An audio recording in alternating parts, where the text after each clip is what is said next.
Oi gente, tudo bem com vocês? Bem-vindos ao Remodelado à Luz da Bíblia, e no vídeo de hoje vai ser mais um vídeo onde nós falamos sobre livros cristãos. E o livro escolhido hoje é Fogo nas Colinas de Zurique. É um livro que vai mostrar a perseguição que os anabatistas sofreram na Suíça.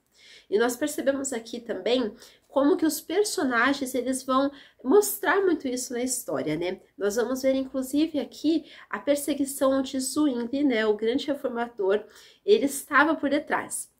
E nós sabemos que Zwingli foi um homem de Deus, mas ele também errou em muitas coisas, né? Como no caso da perseguição. Esse livro vai mostrar, no enredo, né, não vai ser como um livro na parte didática, assim, um livro de história, ele vai mostrar mais no enredo mesmo, colocando os personagens dentro dessa história, desse conflito.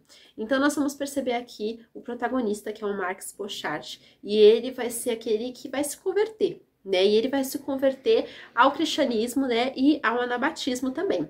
Que toda essa perseguição era motivada por causa do batismo de crianças, que os anabatistas até hoje sim são contra, porém naquela época, né, no auge da Reforma Protestante, ainda se tinha-se algumas coisas que tinham ficado para trás, né? Nem todas as coisas foram abrangidas pelos reformadores, e uma dessas coisas foi o batismo de crianças.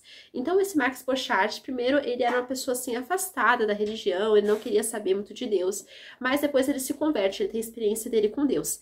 E aí ele se converte ao cristianismo, e aí ele é até batizado.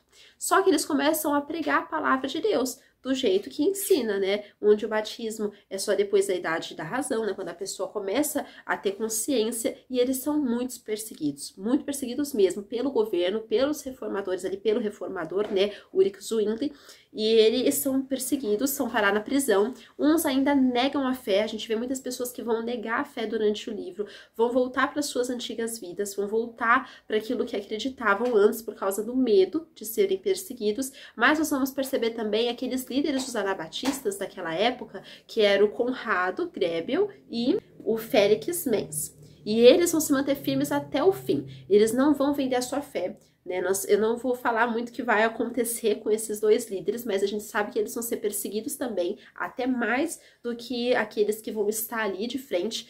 É um certo ponto do livro também, o Marx ele vira um pastor, mas ele também começa a ter esses embates, ele começa a ser muito perseguido, e é assim, eles vão parar na prisão vários dias, e o Zwingli sempre ali falando, olha, a gente pode libertar vocês, é só vocês negarem a fé de vocês, é só vocês voltarem, né, para a questão do batismo de crianças, né, vocês concordarem com isso, negarem os seus escritos, suas pregações, e a gente libera vocês daqui.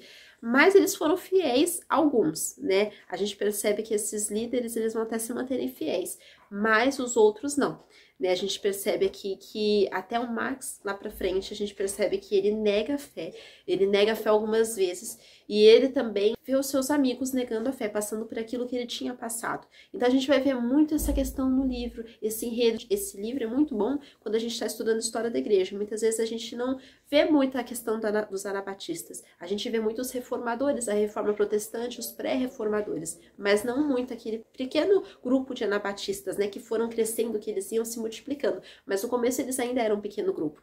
E a gente percebe aquele pequeno grupo se multiplicando cada vez mais e fazendo a vontade de Deus. E que nós venhamos realmente seguir a vontade de Deus para as nossas vidas, mesmo que inclua perseguições, mesmo que muitas vezes inclua pessoas nos perseguindo, que a gente não venha abandonar a fé, que a gente não venha negar a fé, mas que a gente sempre possa permanecer na fé, que nós venhamos, mesmo em meio às perseguições, crer no Senhor Jesus, porque um dia tudo isso vai ter galardão. Então que nós venhamos fazer a vontade de Deus aqui nessa terra, crer naquilo que está na palavra de Deus, e que esse livro seja uma sugestão também. É um pouco grossinho, mas é um livro que vale a pena ler. A gente percebe o que os anabatistas viveram naquela ótica, né? Não muitas vezes como os livros de história mostram, né, ali, só naquela visão, como se a gente estivesse de fora, mas a gente vai se sentir dentro da história. A gente vai começar a sentir como aqueles homens se sentiram. E é essa indicação que hoje eu quero fazer para vocês. É um livro muito bom e que edifica a nossa fé. Fiquem com Deus. Que Deus abençoe a vida de vocês. Tchau!